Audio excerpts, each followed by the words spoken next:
Beach House. It was the end of junior year. Andrea finally got permission to spend the weekend at Keith's place. Only she knew how much effort that had taken. Her parents were overly paranoid, and this made her quite of a joke over the years. They were supposed to celebrate the end of their junior year at Keith's place. At least that's what they told all their parents. His parents had flown away on vacation, and Keith had decided to take advantage of that and made plans to drive over to their beach house at an island. His parents were filthy rich, and they spoiled Keith because he was their only child. As she packed her stuff, Andrea felt guilty about having lied to her parents, but she told herself it was for their own good. They would have been worried sick if they knew that she was on a private island with just a handful of teenagers. She was as nervous as she was excited. This was her first time away from home all by herself. The next morning she rose early. Susan came to pick her up because Andrea wasn't allowed to drive yet, of course. They went to Keith's house. He had already taken out his Jeep and was loading stuff onto it. One by one they all gathered at his house. All of them were excited to have a smashing time away at the island. There were 7 altogether. Greg, Keith, Jason, Anthony, Lindsay, Susan, and Andrea. Keith and Lindsay were dating, and Jason's girlfriend couldn't come. The rest of them were single at the moment, though Andrea had a small crush on Greg. The 7 made it to the pier after almost 2 hours on the road. The boys began to have the things loaded onto the boat by the local fishermen. All of them knew Keith and his parents well. A few of them knew their way around the island, but as it was a private one, none of them were allowed on it. The boat was a luxurious one and quite big. Andrea guessed that they would be cruising on it all weekend. After they had gotten all their necessities onto the boat, they set sail. Keith had been to the island 100 times before, so he led the boat there effortlessly. It was misty around the island at this time of year. If it weren't, Keith's parents would have come here for their vacation. It was hard to make out the island in all this mist, but as they edged closer, they caught sight of it and cheered. They could see the luxurious beach house that they'd be spending their weekend at. "There, you see it?" Keith said proudly. "My great-grandfather bought this place over a century ago. Of course, we've modified the place, but still, it maintains its beauty." Anthony whistled. "What wouldn't I give to own a private island?" "Looks kinda gloomy, though," Susan observed. Andrea looked at the place silently, and though the house was very posh, its architecture elegant, and its walls made of glass, the island itself looked quite spooky. This would be the ideal place in summers, though. The boat reached the island and Keith directed it into a cove, a natural harbour of some sort. As soon as Andrea stepped onto the island, she had this weird sinking feeling and felt an urge to go back right then. The others stopped walking when they noticed she wasn't keeping up. "What happened?" Greg asked her and noticed her pale face. "You okay?" She didn't want to be made fun of, so she brushed it off and said, "Oh, nothing. I'm just feeling a little seasick, that's all." They went to the beach house, which was even more luxurious than it appeared from outside. All of them got settled in. After getting some snacks and beers, they began to play drinking games and got tipsy. Andrea's alcohol tolerance has always been bad, so she had been smart enough not to get heavily drunk like the others were. They were in the living room doing some silly impressions when Anthony chanced upon a board which looked like a Ouija. He looked at us excitedly. "No, no," Lindsay, who's always been a coward, said. "Oh, come on, it's not like it's real," Anthony said, setting up the board in the middle of the room. "I know it's not real, but there's no point in freaking ourselves out," Lindsay continued to protest. "Come on, babe, it'll be fun," Keith said, putting an arm around her. In the end, they all placed their hands upon the planchette as Anthony called out, "Are there any spirits here among us?" It sounded funny when he said it out loud, and they all snickered, but just then, the planchette jolted towards the yes, and the room echoed with everyone's gasps. "Shut up, you moved it!" Lindsay blamed Anthony. He held up his hands and said, "It wasn't me." "Put it away," Lindsay said. "I told you it wasn't a good idea." "We have to say goodbye," Anthony said. "Does it matter? It's not real."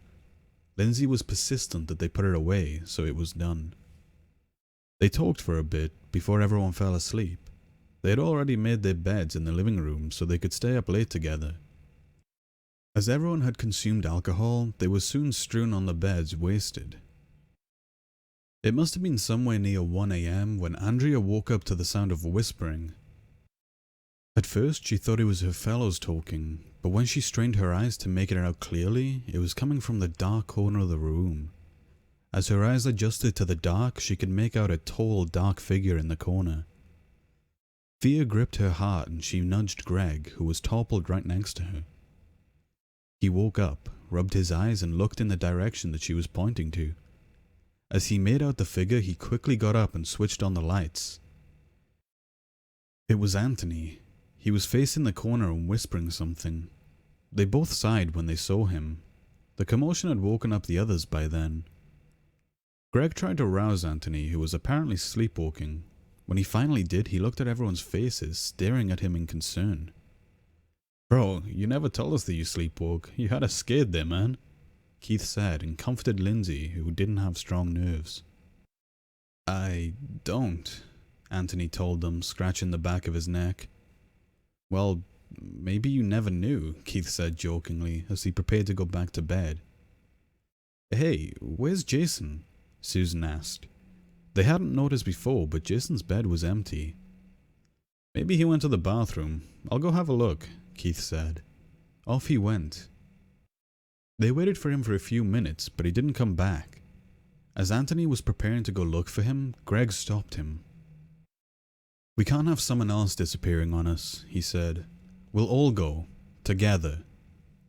Lindsay didn't want to roam the beach house so late at night, but it was her boyfriend who had just disappeared. She had to. They looked around and checked the bathrooms as well, but there was no sign of the two boys. It was all really weird. "Let's split up to cover more ground," Anthony suggested. "Susan and Lindsay, you come with me. Andrea, you're with Greg." She nodded as she followed Greg to the other side of the house. As they looked around, they heard a sound. It was the sound of a crying baby. Following the sound, they chanced upon a basement.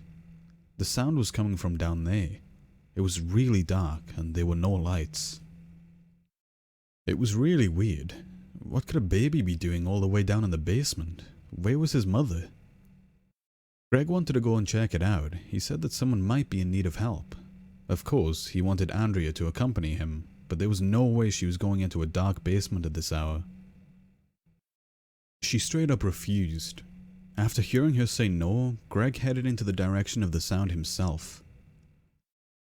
Andrea waited on the landing, half wishing that she had gone with him, for the place looked really eerie when she was alone. About 15 minutes must have passed when she started to get really worried. Andrea crept near the door and called out in a weak and nervous voice, "Greg?" There was no response. She looked around herself. The emptiness of the place was starting to freak her out. Reluctantly, Andrea descended the steps. As she went further, she made out an object downstairs. When she inched closer, Andrea saw it was a pram. It must have belonged to the baby who was crying. However, it was empty now, except for a gadget. No, it wasn't a gadget. It was a speaker. When she turned it on, it emanated the same sounds that Greg had heard earlier. Chills ran down her spine as things became clearer. Someone must have lured Greg in here, but why, and where was he? Andrea began to get really worried. She began to search for Greg, calling out his name. Her voice echoed in the old and dusty basement. As she went further, she saw some blood littered on the floor. It was fresh. Her heart began to race and she broke out a cold sweat. Andrea looked around and shouted again, "Greg!" at the top of her lungs. Then her eyes made out something in the corner. It was a dark figure huddled in the corner. It was rocking back and forth. It scared the hell out of her, and Andrea backed off and ran back the way she had came. Somehow she made her way back to the top, shouting for the others to help her. No one came. She searched frantically for everyone, shouting their names one after the other, but to no avail. In the end, she dialed the Coast Guard's number and briefly told them the situation. Help arrived surprisingly soon, and Andrea told them everything. They searched the beach house and the entire island and found no sign of Greg or the others. There was no one in the basement and nothing that proved Andrea's account of the thing that was hiding in the corner. However, they did see weird claw marks on the ceiling of the basement. They were really big and it didn't make any sense. This was the last time she saw her friends. No one ever saw them ever again. It remains a mystery to this day how 6 teenagers completely vanished on an island.